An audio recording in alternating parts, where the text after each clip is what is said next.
Hey guys, it's Monday. Kind of a late start. I got my little girl today, and we've been pretty hooked up this morning. But it's 45 outside. I've got a 63 in here, and it's about 3:08. So I worked last night until probably 11 o'clock on this, and I still need to put the hood on. But you can see I got the front end put back on. Went ahead and put the lower valance, upper valance, got this straightened out to where this is all nice and the way it needs to be. Same thing over here, it's all set up, and got the front end on and the brackets and everything in. And so, not really realizing that by putting that in, was going to change this. I knew it was going to change it some, but it changed it quite a bit, and it made it to where it was a little harder to get that fender back on,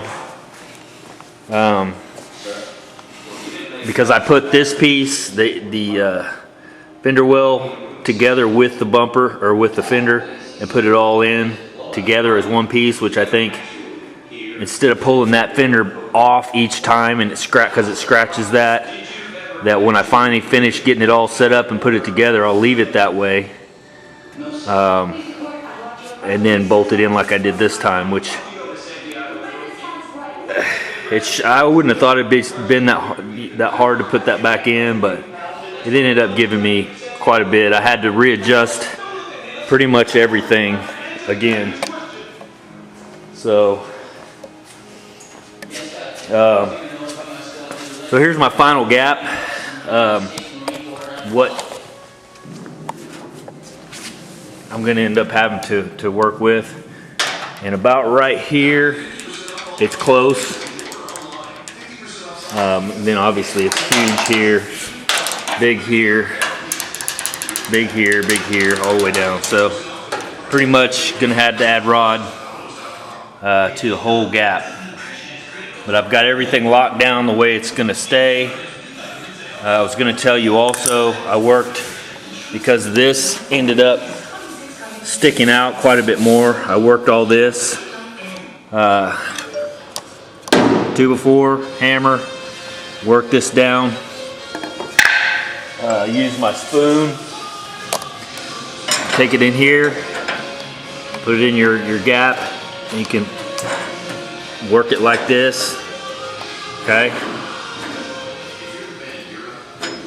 You just want to do that easy and lightly. You don't want to crank on that. Kind of work it in like that. Get it where you want it, to where you got a fairly smooth transition. I still need to work that some, but I'm not going to worry about it right now. I'm going to go ahead and start welding these gaps up. You see this gap here? I'll have to weld it up.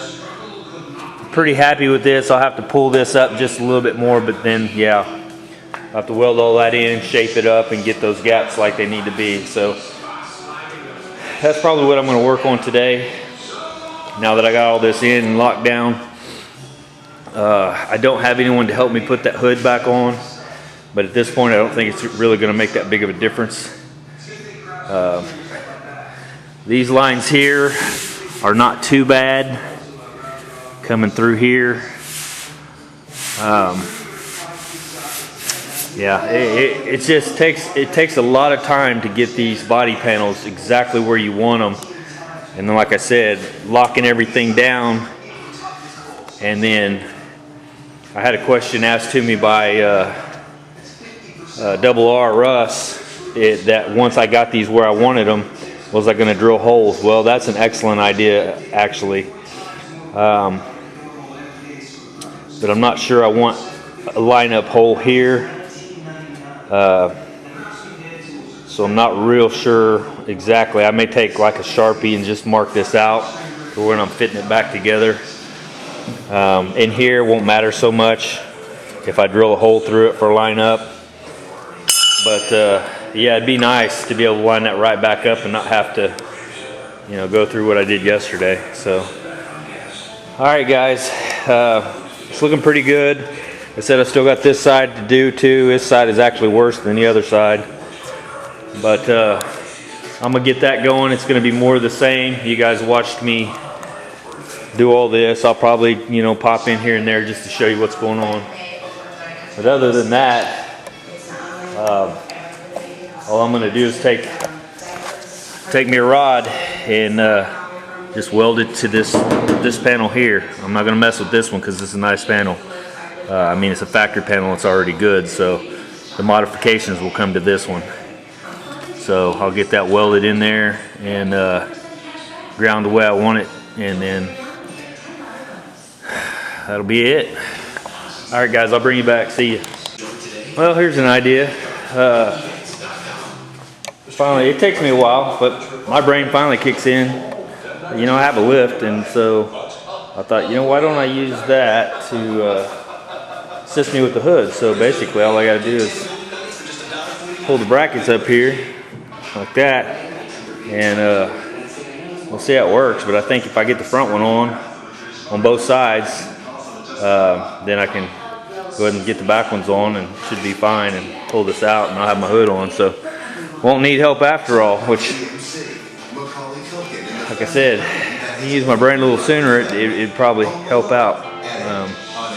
But anyway, now I can get, and I went ahead and put this on so I can get that all adjusted right and everything, and get the hood adjusted like I want it. The only thing I don't have are these little guys here that actually push the ends of the hood up for adjustment.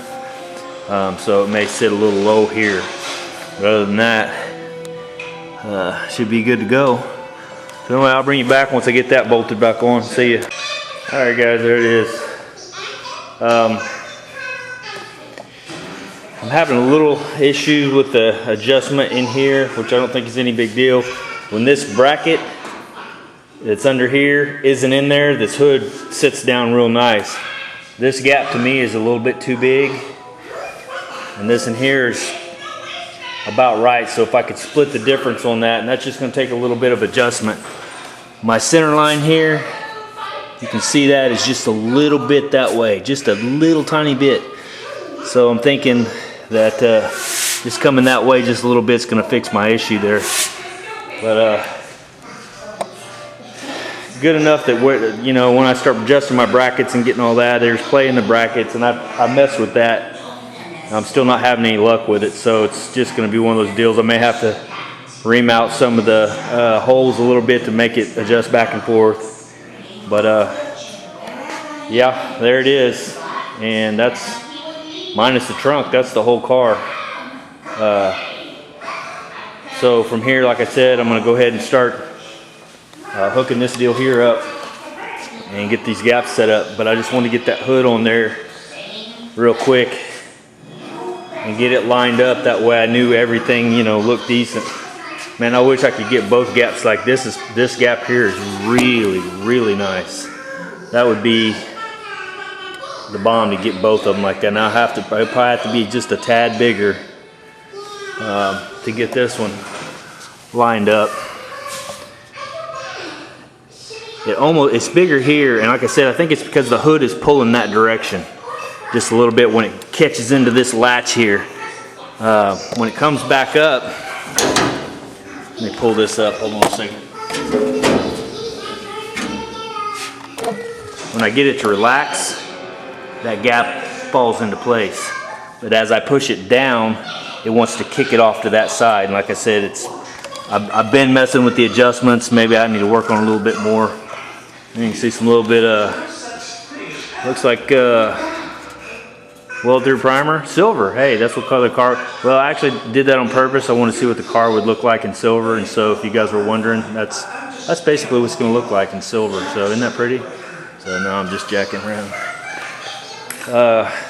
I know I seem real serious a lot of times in my videos, but I am not a very serious person. I'm actually quite a jokester, prankster, and it goes along with being a firefighter. And you can see here,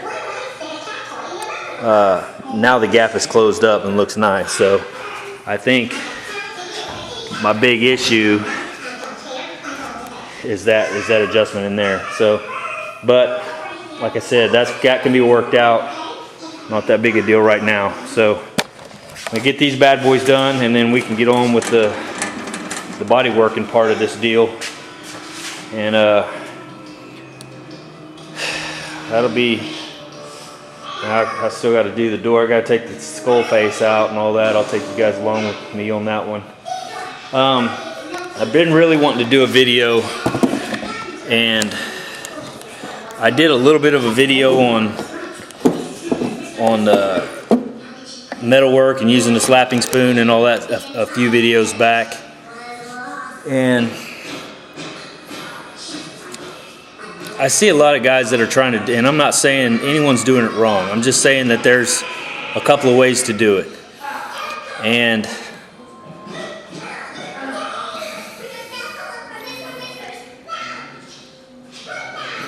I don't even know how to say that, because I don't want to say anyone else is doing it wrong, but I'm saying there's right ways and wrong ways to do metal work and to beat dents out of vehicles. And to, now the dents aren't so much, but like if you have a pretty bad area that's been hit and it's wrinkled up or it's got gouges in it or whatever, there is a method to taking that out. And that you've got peaks and valleys in your deal. And I learned all this by reading the bodywork book that was made back in like the 60s. This guy was amazing, and his work was, I don't know how, and then maybe a lot of shops went off of that book, but I don't see it so much, at least in the collision shops I've been in. They just put something behind it and they beat on it until it comes out close, and then they mud it. This guy takes you through as to how to take each buckle, wrinkle, and everything out in the reverse order that it happened. So when you get, like I said, when something hits, it's like a wave pushing forward. So it hits impact, it ripples it up until it stops, and it may crease up at the top. Well, that crease right there that you've got, say it's a V-shaped crease, that's holding the rest of that buckle into place. So you have to start working that crease first to release that tension to get the rest of that to relax. So if you just get underneath it with a dolly and you start beating down on it, you're gonna jack the metal up. So, like I said, I've been wanting to do some videos on that. I really need to stay on the car. I don't think that any of these are bad enough to really prove or to show you what I'm talking about. As I say, prove my point. Because these aren't pushed in far enough to actually, you know what I mean? You're gonna get behind that with the dolly and you're gonna work it up. Same with this one. You got your high peak here. This would be considered your valley in here. You're gonna get behind it, you're gonna work this down as you're pushing up. Those are pretty simple dents. But for guys who have some pretty severe stuff where, you know, if I took a sledgehammer and hit this real hard and it just pushed, it would crease it in and wrinkle it in and all that. You can take that stuff out of there in the reverse order and make it relax and get that metal back to where you want it. It just takes some technique to do it, and basically analyzing the metal is what the guy calls it. You analyze how it was hit. Say the car comes in this direction, hits this door and runs down the side. Well, you have to see, because it pushed that wave, it creases this in and it pushes a wave up to where it wrinkles up here. Okay, so then you got to start here and work this with your hammer and dolly till you release it. Well, when you release this, it relaxes the rest of this, so you don't have to sit, because if you start beating down here, you're going to stretch the metal. You see what I'm saying? Because this wrinkle is not, say this wave or, you know, the thing that's holding this metal is not going to let this relax. So if you do it backwards, you just start beating from this side, you're screwing up, and you're going to stretch your metal out, and then you're going to end up having to shrink it and doing a bunch of stuff. Well, this method will teach you how to do it to where you don't have to shrink your metal as often. Now, if it's extremely, you know what I mean, if it's bent bad, you're going to have to do some shrinking and stuff like that. But a lot of times you don't have to, depending on how it hits, and it's all going to vary depending on how the damage is. But I thought about taking a scrap piece of metal or something and just beating a big freaking dent in it and showing you guys what I'm talking about. But like I said, that takes some time. I may try to get to it eventually. If enough of you guys want to see that, let me know. because that's pretty much the essence of doing your body work, is getting your metal as straight as possible so that you don't have to use a lot of filler. And so anyway, so yeah, if you guys think that's something you'd like to see, I may make a little, 30-minute video or something. I may take a piece of metal like this here, and just a scrap piece of steel, and take a big sledgehammer and beat a big gouge or dent in it or something, and work it like I'm talking about. And you guys kind of get the idea from what I just said, I'm sure, how that works. But again, there's a lot of ways to do things. I like to do, to me this is a craft or an art if you do it correctly. Anybody can get a hammer and dolly and beat a dent back out. It may have some creases in it and then mud it up. That's what they did here. Think about it. Perfect example. They got in here with the old-fashioned slide hammer. They popped their holes in there. They put their screw in and they pulled this back out. I mean, that's just roughing the metal up. You just pull it back out real hard, get it as close as you could, and then you wiped it. Okay. Well, you got a high spot here. You got a low spot here. I mean, ultimately, what you're trying to do is pull this up and push that down, because this metal has been hit like this, and that's the ripple I was talking about. That ripple went up to here. Now you've got this part right here that is holding the rest of this into place. So if you start working this metal back down from here and pulling this up and pushing this down, you'll let this relax. Also, this little area here might be holding a little bit of something too. So you got to work these ridges will also get you, because if the dent hits into a ridge, you really got to make sure you get that ridge back out to where it's relaxed the way it was normally put in the mold. But yeah, I mean, that's a very minor dent compared to what I'm talking about releasing, but that kind of would work the same way. Like I said, whatever hit it here and pushed to where the metal moved up to here. And you can see that by the way I've sanded it. You've got your high spot where it broke through, and then you've got your high spot here where it's lighter, and then literally it's dark here where it just didn't even touch. The block didn't even touch. So that's your dent. So anyway, that's my tip of the day, and if you guys want to see a video with that, let me know, and I'll try to work something out to where I can do a little lesson on that. And if anybody out there thinks that I'm full of shit, go ahead and put that too. So, alright, well, I'm gonna get on that side deal there, and I'll bring you guys back when I start doing some weld. See ya. Alright guys, I'm gonna show you how I'm gonna do this real quick. I need to get these panels here nice and flush before I start welding all this in. I want to get them to where when you run something down the side of the car, it's laser straight. You don't want it catching or hitting like that, okay? So, got this little tool here. My line here on the body is perfect. It's sitting right where it needs to be. And I've got literally no gap in there. I'm talking about between this area here and this area here, okay? So it's fairly smooth. As I come up,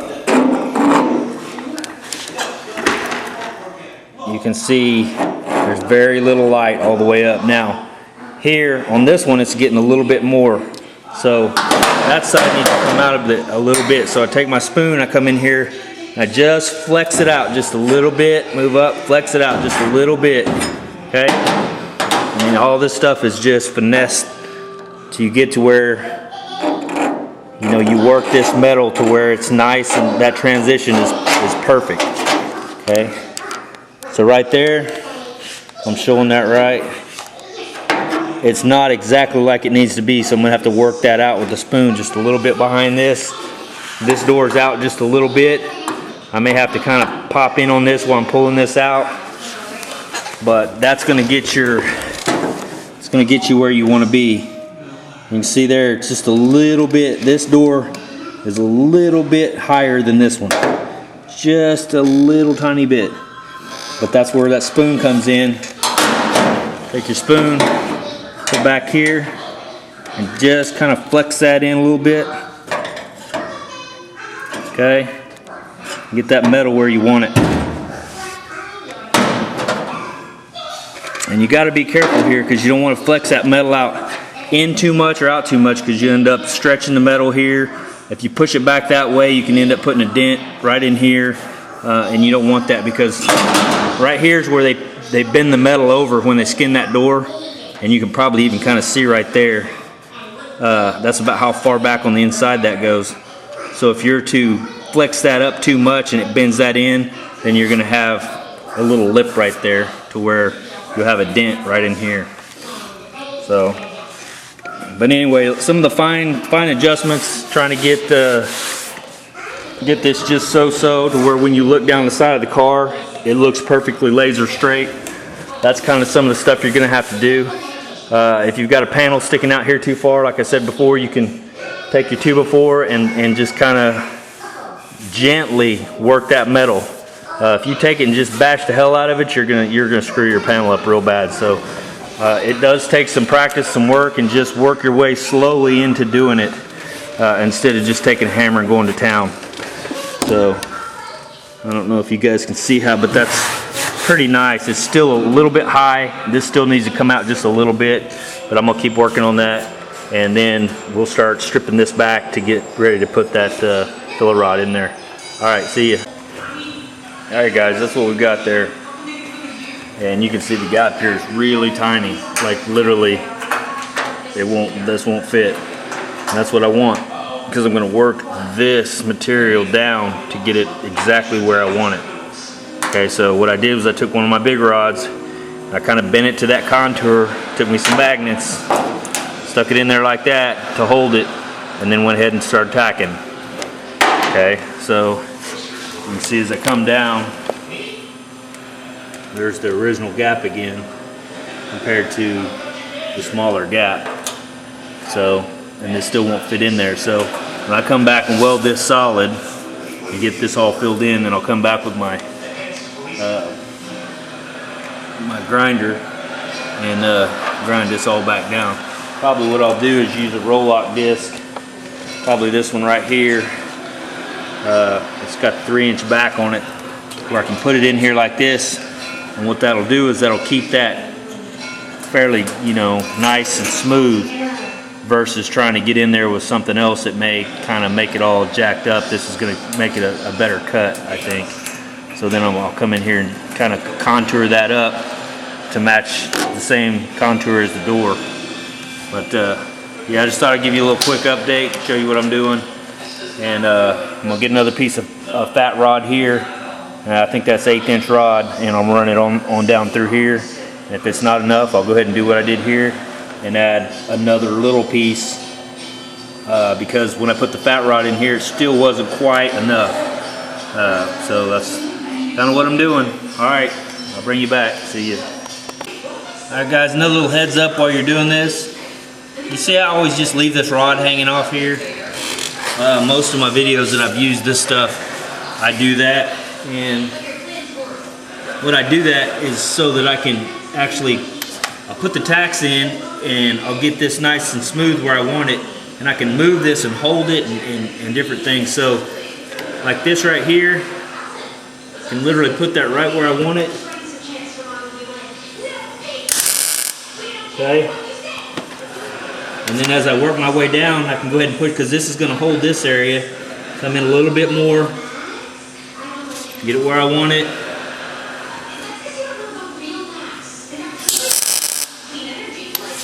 Another tack. And as you do that, it bends it to the contour, because when you melt this, it starts letting it relax. Okay, so if I do it again right here on this edge, that'll relax enough to where I can push that on up in there. So you see where, yeah, you can see where that body line is right there. If I hit that right on that body line, I should be able to flex that rod in enough.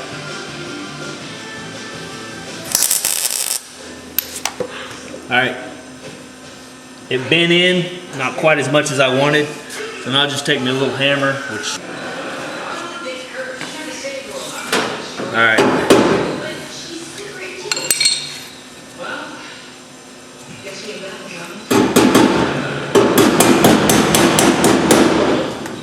Also, you don't want this going in there too far, so you want to bend that back out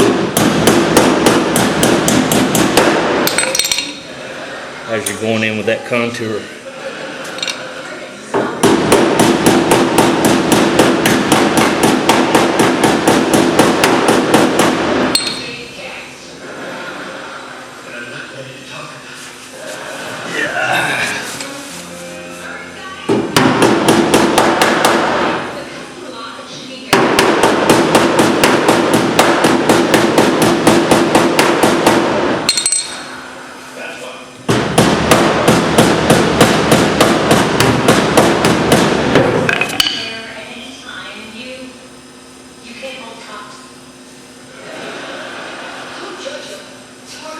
Alright, see how that looks?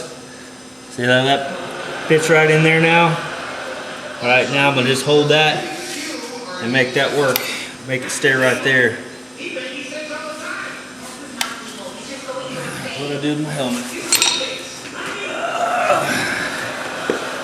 So that's getting old and fat. You start grunting a lot when you're down on the floor.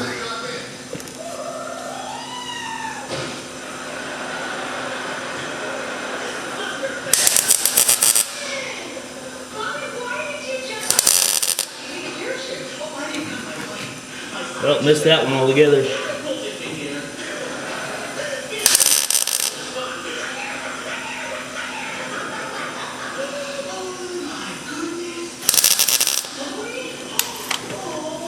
Alright, so now I'm getting to a point where this gap is smaller and I don't need this big fat rod in there. So what I'm going to do, and that weld that I've got right there is going to hold that to where I pull this up. And I can literally sit and bend this back and forth until that snaps off. Alright, now all I gotta do is go back in, continue to put the small tacks, and then start filling those in. And you can see here, I've got the gap a lot smaller than it needs to be. Actually, it's perfect right there. But as it goes down, it's smaller than it needs to be. That's pretty much perfect right there. It gets a little tight right there. So literally that gap right there is what I'm after. You can see how well that fits. I mean, literally that's a nice snug fit. And then up here, it'd be too tight. I'll have to go ahead and make that work. And then up here, it's still a little too tight. But again, I need to put a little bit more rod up there. But that's pretty much it. And so, once I get all this in and get it smoothed down and get it nice and pretty and it looks, you know, like $1,000,000, when I blow the front end of this back apart, when I go to epoxy priming and doing all that, I'll work the back side of this metal, get it all cleaned up. If there's any imperfections or whatever that I need to work out, I can do it then. And then again, I can epoxy prime the back of that weld, which is the cool thing about doing it this way is you're going to take that all back off so you can get to every part of that and make sure it's nice and you know, so, and you're never going to see the inside of that. But you do need to rust proof it basically, because if you just leave it metal like that, it's going to start rusting and you're going to have a big rust area right there, you know, 2 or 3 years down the road. So, alright guys, I'll probably cut the video. It's about almost 6 o'clock and my battery's going dead. It's on the red, so it'll probably cut off at any time. So you guys have a good evening, and I'll see you the day after tomorrow. See ya.